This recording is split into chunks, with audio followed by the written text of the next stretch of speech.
Juan. Primera epístola de Juan. Si lo consigue y gusta ponerse en pie, por favor. La primera epístola de Juan, del apóstol Juan.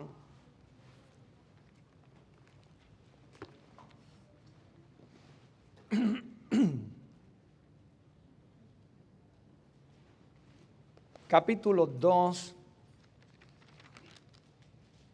el versículo 12 en adelante. ¿Lo consiguieron? Amén. Dice la palabra de Dios de la siguiente forma. Verso 12 dice: os escribo a vosotros, hijitos, porque vuestros pecados, subráyalo, os han sido perdonados por su nombre. Os escribo a vosotros, padres, porque conocéis al que es desde el principio. Os escribo a vosotros, jóvenes, porque habéis vencido al maligno. Os escribo a vosotros, hijitos, porque habéis conocido al Padre. Os he escrito a vosotros, padres, porque habéis conocido al que es desde el principio. Os he escrito a vosotros, jóvenes, porque sois fuertes, y la palabra de Dios permanece en vosotros. Y habéis vencido, ¿a quién? Al maligno. No améis al mundo ni las cosas que están en el mundo. Si alguno ama al mundo, el amor del Padre no está en él. Porque todo lo que hay en el mundo, los deseos de la carne, los deseos de los ojos y la vanagloria de la vida, no proviene del Padre, sino del mundo. Y el mundo pasa y sus deseos, pero el que hace la voluntad de Dios permanece para siempre. Hijitos, ya es el último tiempo, y según vosotros oísteis que el anticristo viene, así ahora han surgido muchos anticristos. Por esto conocemos que es el último tiempo. Salieron de nosotros, pero no eran de nosotros, porque si hubiesen sido de nosotros, habrían permanecido con nosotros. Pero salieron para que se manifestase que no todos son de nosotros.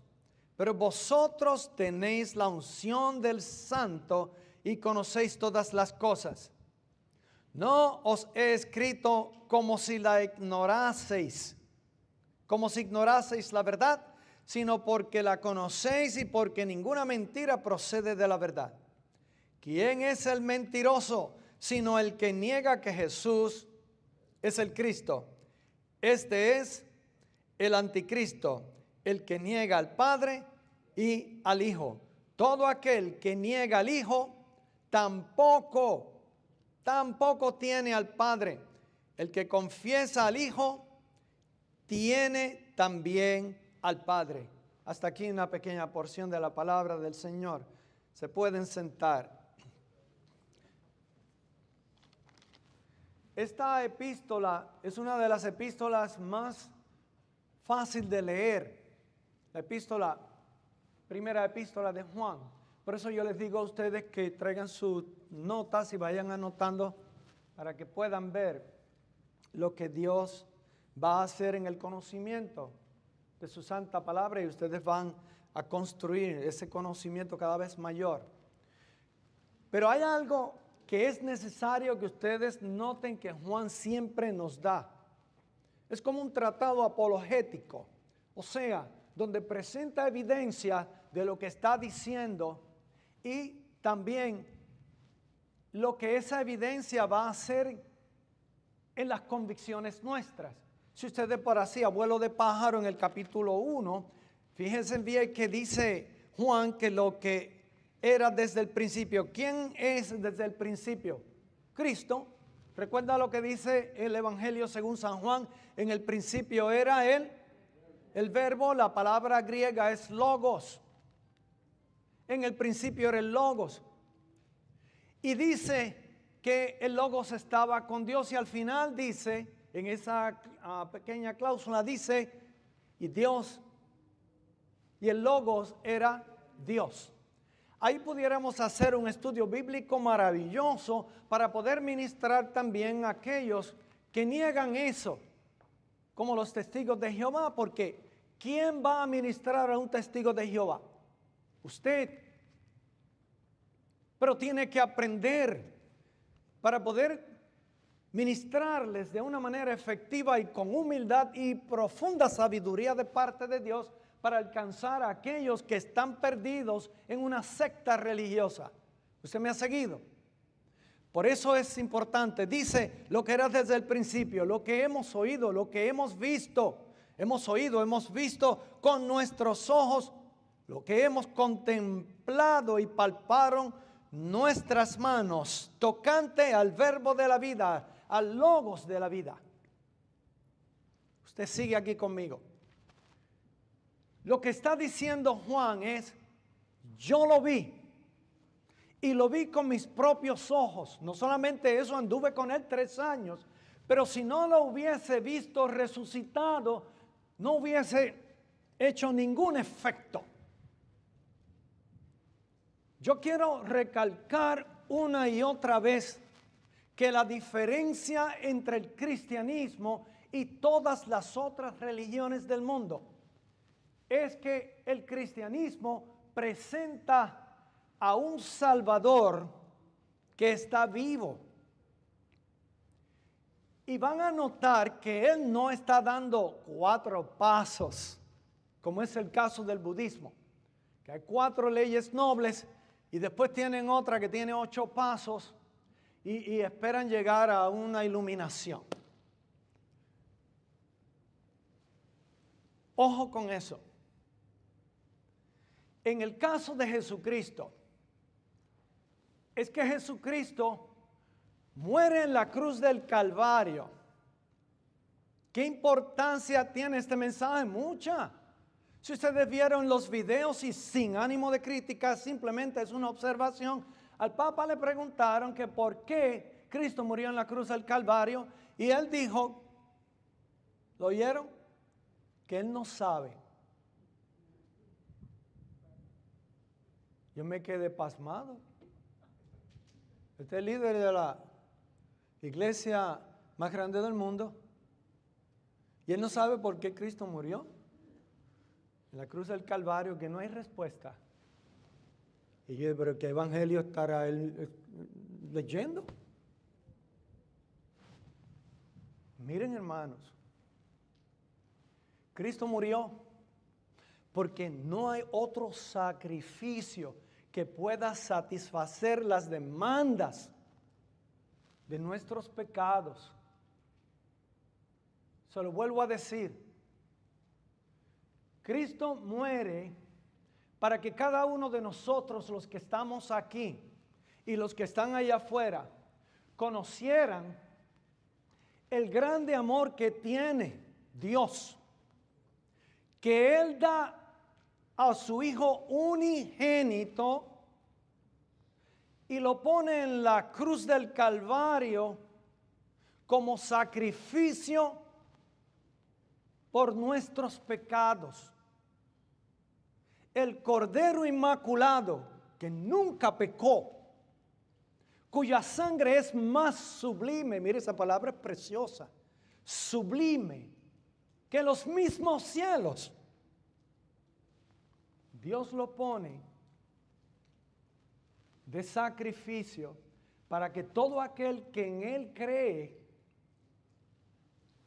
tenga vida eterna. Porque al creer sucede algo maravilloso aquí.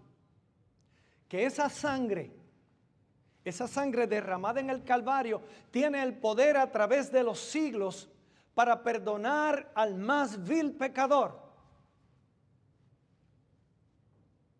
Dije vil, porque ahí estoy yo. Y yo sé que habrán algunos que dirán, pastor, y yo también. Y cada uno de nosotros está en esa lista. Pero nos perdonaron por pura gracia. Y nos dieron un instrumento. El instrumento de la fe. Cosas que no podrás explicar el grande amor de Dios. Por eso es que te dice, ven por fe y acéptalo. ¿Usted me entiende? Acéptalo. Y cuando lo aceptas, todo pecado cometido, esa sangre lo eliminó. Lo elimina. Entonces quedamos, mira, en la cuenta cero. Y cuando te acercas al Señor, ¿de qué manera lo haces?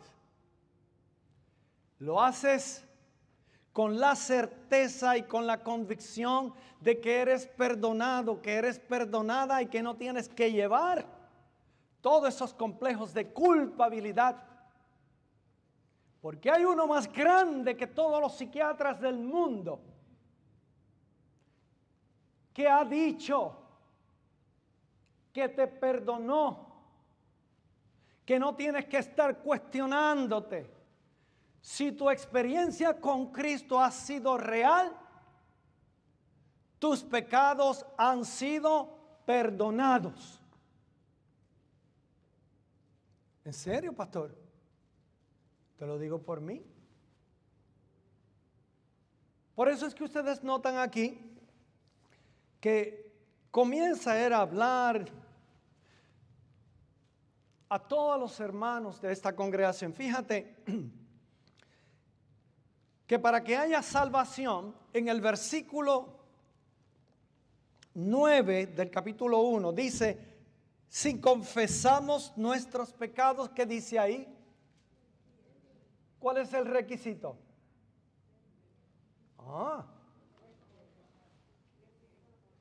Si confesamos nuestros pecados, Él es fiel y justo para perdonar nuestros pecados y limpiarnos de. ¿Sabe lo que me gusta? Que dice toda. Ustedes saben que hay gente que les gusta poner categorías en los pecados. Ese pecado jamás te lo van a perdonar. Miren, no hay un pecado que Cristo no pueda perdonar. Pero hay un requisito. Que si confesamos nuestros pecados, Él es fiel y justo para perdonar. Esto es lo más básico dentro del cristianismo y es la preocupación grande que tiene Juan con una joven iglesia. Observa todas estas cosas.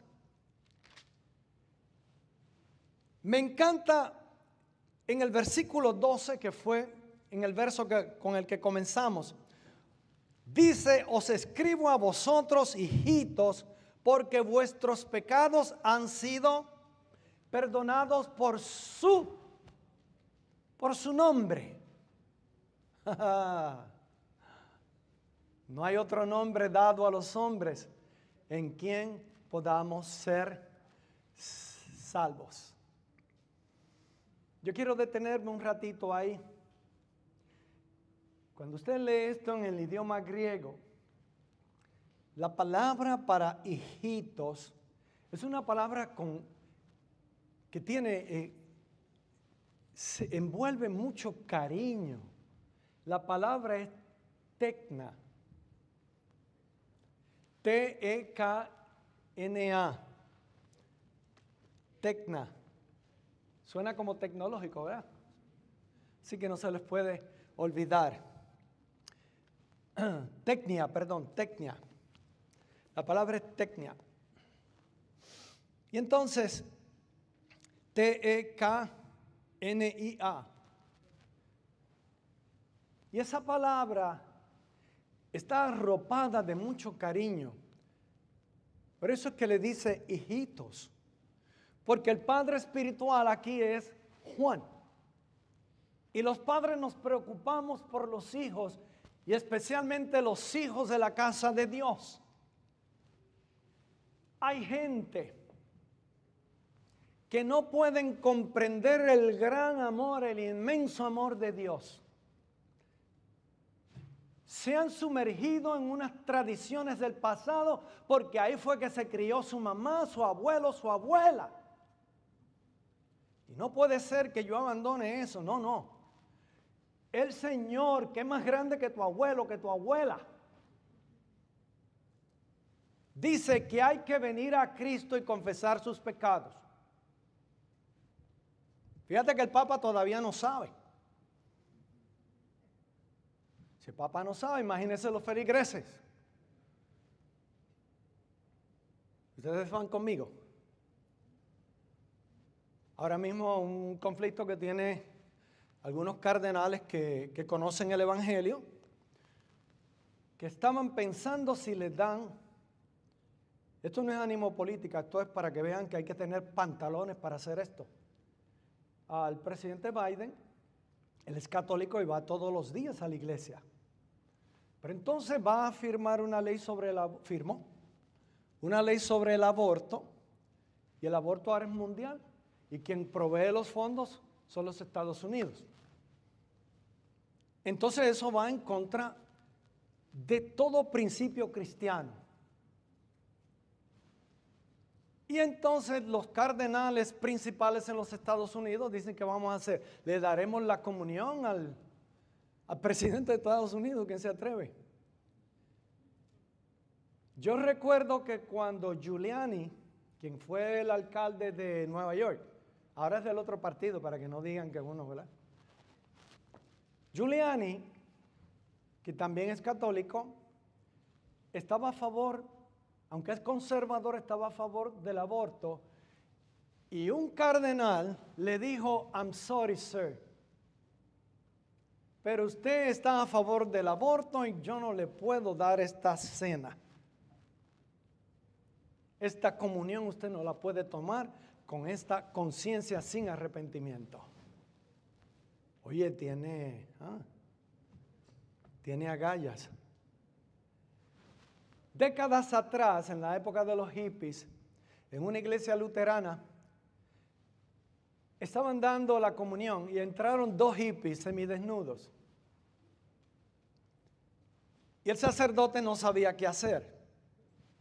Así que les dio la comunión a dos hippies y ellos iban y con la florecita y tirándole. Mi pregunta es, ¿qué usted haría? Entonces le dijeron los miembros de la congregación, ¿pero por qué hace eso? Él dijo, era que para que no se avergonzaran. Que no se avergonzaran, una de las cosas más sagradas que existe es la comunión. Y hay que tomarla como. Habiendo confesado los pecados y tomarla dignamente. No se puede tirar por el suelo lo que es sagrado para complacer a un mundo que nos reta todos los días. Pero aquí viene el asunto. Le dice, tecnia, cariño, hijos arropados de todo el cariño y el amor que ofrece este apóstol, que conoce a Cristo. Y les dice en el verso 12, os escribo a vosotros, tecnia, porque vuestros pecados, dice, han sido perdonados. ¿Cuándo? Cuando recibieron a Cristo. Y vuelvo y les digo, la Biblia enseña que la salvación es por gracia. Nos regalaron esta salvación. Cuando confesamos nuestros pecados, Él es fiel y justo para perdonarnos. Nos perdonaron, nos lavaron, borraron todas esas cosas que nos separaba de Dios.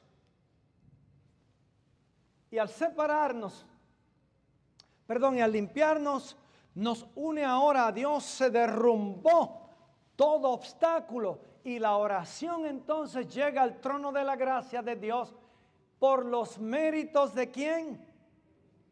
de Jesucristo. Usted no tiene méritos. Por eso decimos cuando oramos aquí, te rogamos estas cosas en el nombre de Jesús. Usted vuelve y reconoce que usted se acerca al Padre Celestial a través de la gracia, del amor, de la pureza, de lo sublime, que es el Señor Jesucristo que murió por nosotros. Por eso, en ese nombre yo vengo, en la autoridad de ese nombre yo vengo. Y habrá gente que por más que le explique, recibiste a Cristo, si no tienes paz, entonces algo no anda bien. ¿Recuerdan lo que dice Romanos 5:1? Jesús sabe qué hacer con la alarma. ¿Cómo dice Romanos 5:1? Justificados, pues por la fe tenemos paz para con Dios por medio de nuestro Señor Jesucristo. ¿Se da cuenta? Entonces da seguridad al creyente de que es salvo. Y aquí viene la segunda cosa, me sigue aquí porque lo voy a llevar. Si usted es salvo y está consciente de que a usted lo salvó el Señor por pura gracia, ¿qué sucede? Hace una advertencia Juan, que el hecho de ser salvos nos pone a nosotros en alerta porque se han manifestado muchos anticristos.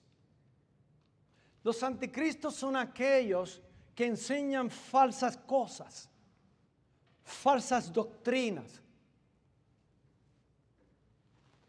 ¿Sabe una de las cosas que dice Juan? Mira, salieron de nosotros, pero no son de nosotros. ¿Qué fue? Que entraron en las iglesias, aprendieron un poquito, de momento les entró, como dicen en Puerto Rico, el orgullo, la vanidad. Esa iglesia no me reconocen. No, como no te reconocen, empieza a crecer, que Dios es el que pone y quita. ¿Usted está conmigo? Y entonces, dice Juan haciendo esa advertencia, en el verso 18, hijitos, ya es el último tiempo, y según vosotros oísteis que el anticristo viene, así ahora han surgido muchos anticristos, por esto conocemos que es el último tiempo. Y añade, salieron de nosotros, pero no eran de nosotros. Salen del seno de la iglesia, pero no conocían al Señor. Se va viendo.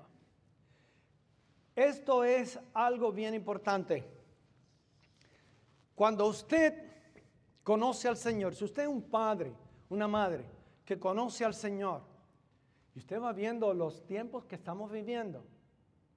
Ahora quieren que nuestros nenes sean nenas y las nenas nenes. Y entonces ya están tratando de prohibirle que le compre regalos que lo identifique con su sexo biológico.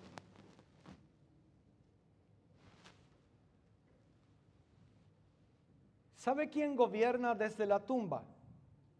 Ese término como que, ¿verdad? Sonido. Fuera una película de misterio, estuvieran muertos del miedo aquí agarrando al que está al lado. Está gobernando desde la tumba Sigmund Freud, el que es responsable de la revolución sexual. Desde la tumba está gobernando Carlos Marx, con un socialismo donde enseñan que van a dividir los bienes que están mal distribuidos, ¿verdad? Y usted se mató trabajando y quemándose las pestañas, y entonces le van a hacer una distribución de los bienes suyos para aquel que no tiene porque no tuvo la misma oportunidad. Ahí eso suena bien lindo.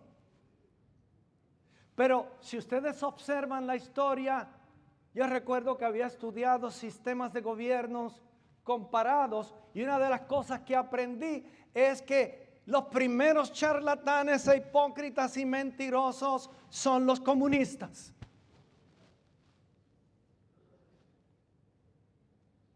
Puede que haya un comunista que se enoje. Son unos charlatanes. Ustedes pueden mirar lo que hizo el gobierno socialista en Europa y qué va a encontrar. Distribuyeron los bienes. Mira, parecía como los nenes que se reparten el chocolate, encontraron una caja de chocolate y empiezan este para ti y estos 2 para mí. Este para aquel y estos 3 para mí. Y cuando vinimos a darnos cuenta, todos esos líderes allá arriba que proclamaban la igualdad y la justicia social eran unos charlatanes cuando vimos los palacios inmensos que ellos tenían.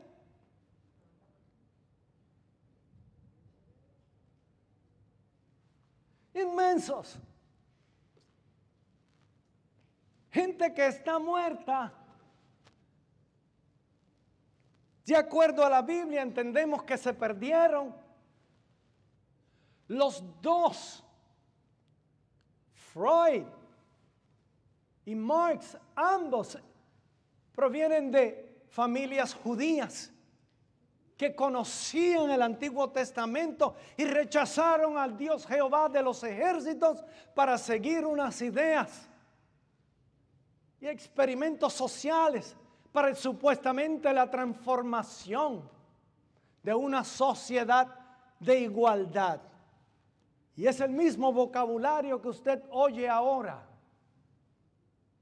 Cada vez que alguien anda con una camisa de Che Guevara, a mí me dan ganas de afeitarle la camisa y al tipo también. ¿Está conmigo? Ah, pastor, que eso es... Mira, cabezón.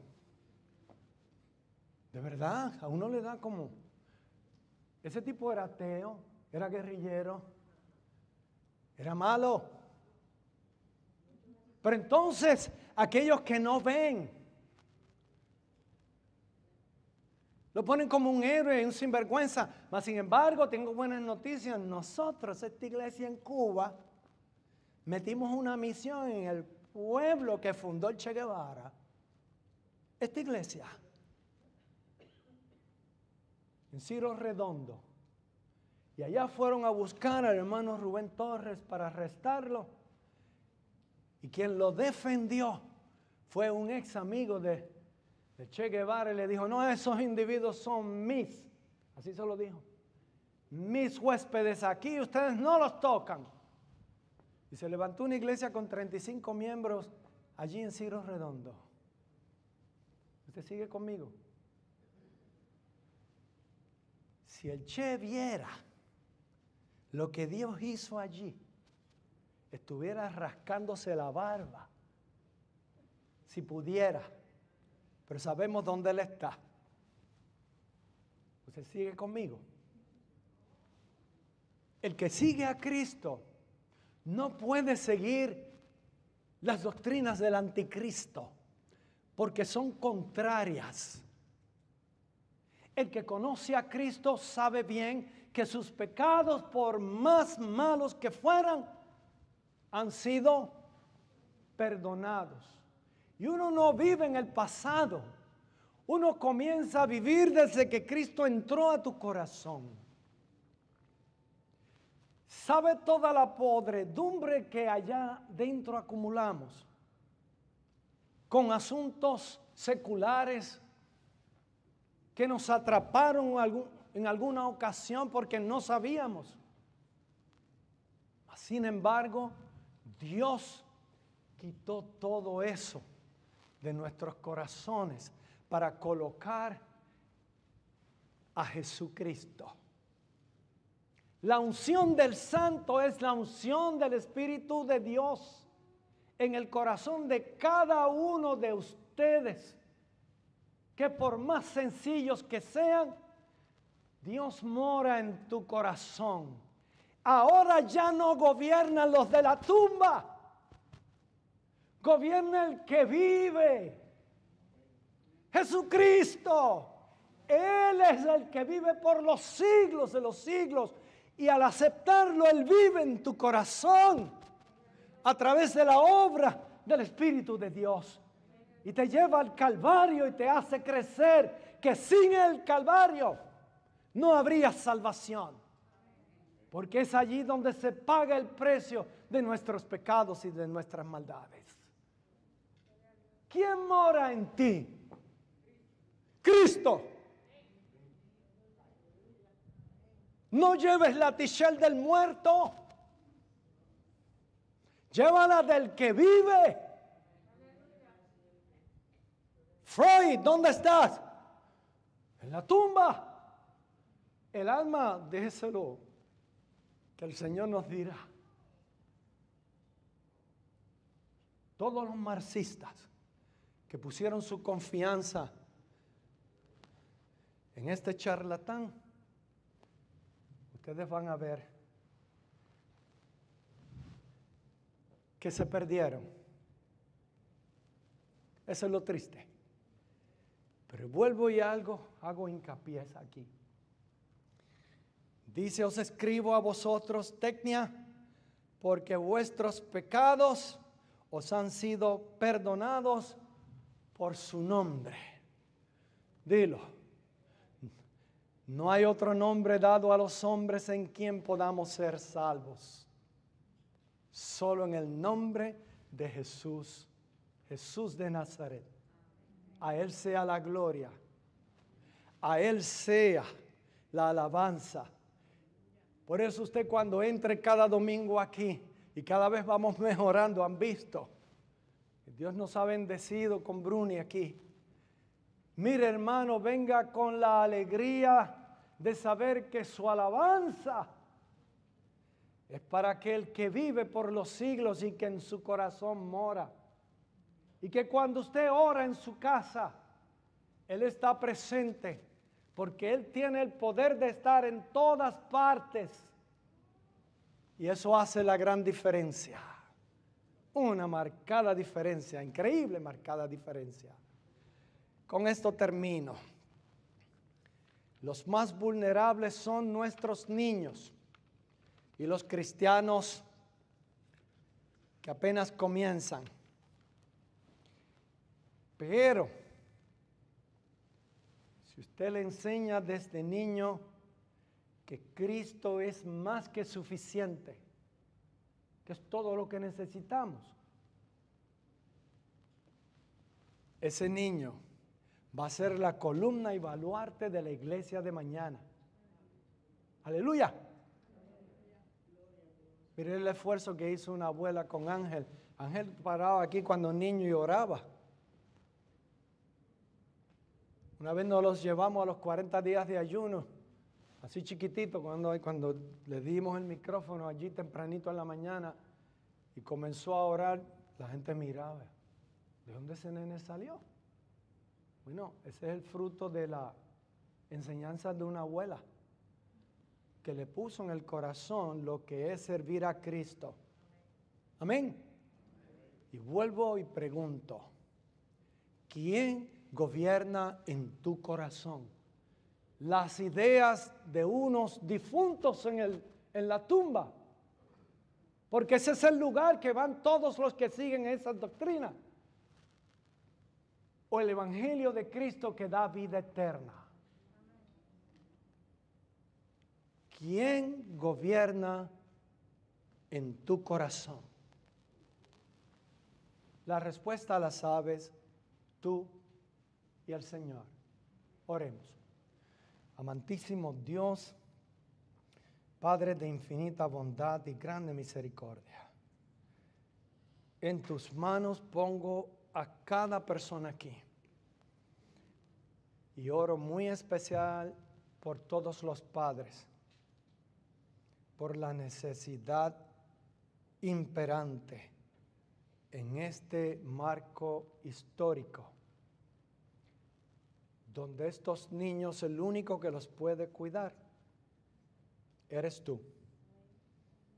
Por eso te ruego que bendigas a todos los padres y madres solteras, para que les des todo lo necesario para que los niños sean protegidos de este mal infernal que quiere arropar la educación de nuestro país. Te ruego, Señor, que en el nombre de Jesucristo tengas misericordia y derrames de tu poder y de tu gracia y los protejas. Porque el que habita al abrigo del Altísimo morará bajo las sombras del Omnipotente. Alabado sea el nombre de Jesús.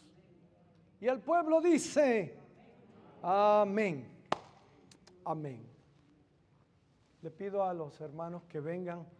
Antes de irnos, siempre quiero hacer un llamamiento. Si hay alguien aquí que quiere recibir a Cristo en su corazón, si no lo ha hecho, mientras cantamos yo le invito a que levante su mano, venga aquí, o cualquier petición que tenga para que Dios le ayude y le bendiga. ¿Está bien? Mientras ellos vienen, yo voy a aprovechar, tomar una foto a todos ustedes porque están muy lindos ahí.